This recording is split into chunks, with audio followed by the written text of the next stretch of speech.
Hello les amis, donc aujourd'hui je vais vous parler de la communication transactionnelle. Donc la communication transactionnelle,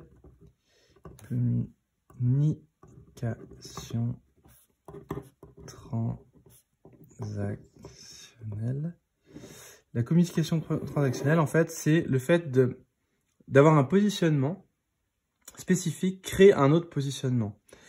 Vous allez comprendre, donc on a trois positionnements principaux. Donc, le premier, c'est celui d'enfant. Donc, l'enfant, c'est celui qui se plaint, en fait. Par exemple, tu sais, les gens, quand ils vont dire « Oui, mais tu comprends, depuis un moment, il me parle plus. » Et en fait, ils vont parler à l'autre de manière un petit peu plaintive, en se disant Je suis une victime ». Donc, quelque part, pourtant, l'enfant, en général, c'est quand même... Il est plutôt, finalement, assez adulte, l'enfant. Moi, j'ai des enfants. Ils sont plutôt, ils se comportent pas comme des victimes, justement. Et les personnes plus vieilles, elles ont tendance un peu à se comporter de manière... Quand on se plaint, en fait, à partir du moment où on se plaint, c'est le positionnement enfant. C'est comme ça qu'on l'appelle dans la communication transactionnelle. Et en fait, quand on se comporte en enfant, qui est-ce qu'il y a en face de nous? Et ben en fait, il y a un parent qui se met en place. Donc ça va être le donneur de leçons. Donc, par exemple, le gouvernement... si on se comporte comme un enfant, si on se plaint par exemple, on manifeste, ben lui il va se comporter comme un parent. Il va dire oui, c'est pas bien, vous devriez pas faire ça, un peu donneur de leçons et tout ça. Donc quand je me comporte en enfant, en fait, j'ai un parent. Donc si vous vous plaignez auprès de quelqu'un, il va se comporter naturellement, c'est automatique, comme un parent. Et si vous vous comportez comme un parent, c'est-à-dire je vais vous expliquer, il faut faire comme ça, c'est pour ça que c'est subtil, ne faites pas ci ou ne faites pas ça. Et ben en fait, en face, il va y avoir un enfant.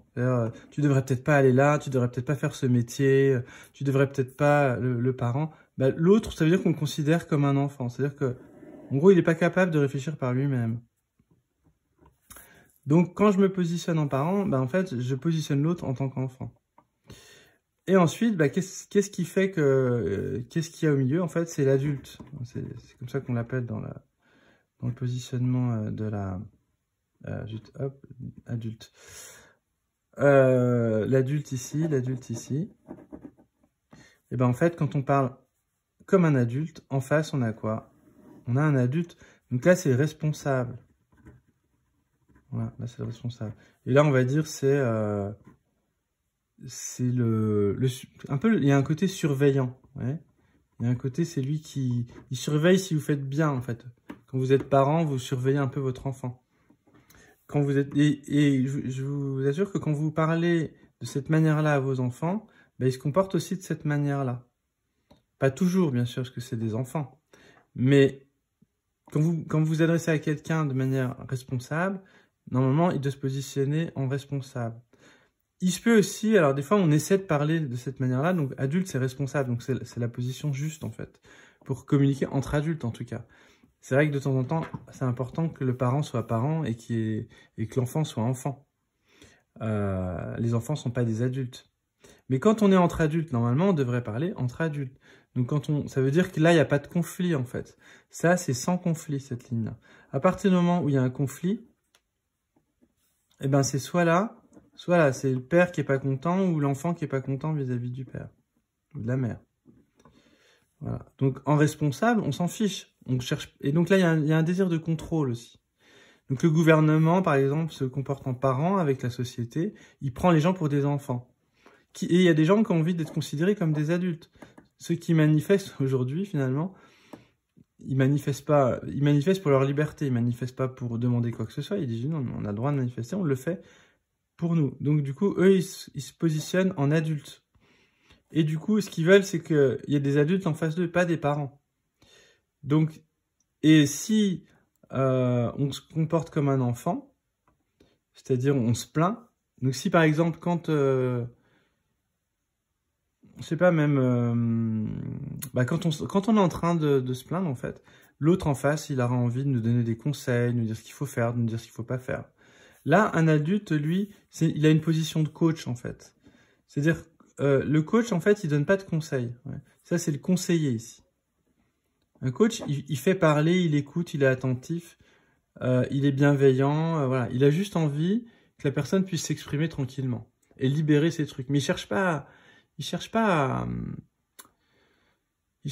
à donner des leçons. Il cherche juste à faire réfléchir la personne. Voilà. Donc c'est vraiment la position du coach, en fait, c'est une position... des fois, il peut avoir des clés en plus, donc il peut éventuellement donner quelques clés, mais il n'impose pas ces clés. Il va pas dire, tu devrais faire ci, vous devez faire ça. Là, c'est par exemple, le gouvernement, il se comporte comme ça, comme un parent. Donc, il prend les gens pour des enfants. Et les gens, ils en ont marre d'être pris pour des enfants. Et du coup, et d'ailleurs, même des fois, ils prennent le gouvernement pour des enfants. C'est-à-dire que des fois, ils en ont tellement marre qu'ils disent, non, mais en fait, c'est toi l'enfant. Parce que tant qu'il y en a un qui nous considère comme ça, après, nous, on est là, on redevient le parent de l'autre, parce qu'on en a marre, quoi. Qui nous donne des ordres, tout ça. Alors que quand on se positionne ici, ben en fait, on a une relation de responsabilité, de questionnement, d'ouverture. On a le droit de pas être d'accord, mais il n'y a pas de conflit. C'est-à-dire que, ah ok, toi tu penses ça, moi je pense ça, ok, d'accord, bah pourquoi pas. En tout cas, bon bah, voilà, on pense pas la même chose, mais c'est pas grave. Donc quand on est en train de faire la guéguerre, c'est moi qui ai raison, je suis le parent, vous comprenez pas, par exemple, les gens qui sont vaccinés là, qui veulent absolument que les autres le fassent, ils se comportent comme des parents avec les autres. Sauf que les autres, ils veulent être juste des adultes. Et ceux qui veulent absolument que les autres se taisent, les anti-vax, les vaccinés se taisent, les ceux qui veulent pas le vaccin et qui disent il faut qu'ils se taisent, ben, ils se comportent comme des parents. Et donc, du coup, les autres sont considérés comme des enfants. Voyez? Et en fait, dans la communication, on pourrait faire ça dans une relation. Dans l'amitié aussi, des fois. Moi, j'avais tendance, hein, et ça peut encore m'arriver. Pour ça, il faut reconnaître aussi qu'on fait tous, en fait, ces positionnements. Mais l'idéal, c'est de retrouver cette position, d'arrêter... Là, il y a du jugement, en fait. Quand on est ici, il y a du jugement. Quand on est là ou là, il y a du jugement. L'enfant, il n'est pas content, il juge son père. Le parent, il juge ses enfants. L'adulte, il juge pas. L'adulte, il est dans l'acceptation. Donc là, il y a jugement, jugement et la acceptation. Voilà. Donc en fait, là, on accepte vraiment la position de l'autre. Et donc aujourd'hui, je pense que c'est important de conscientiser ça, parce qu'en général, quand on regarde les médias, par exemple, les journalistes, ils se positionnent comme des parents. Donc aujourd'hui, les journalistes sont les porte-parole du gouvernement.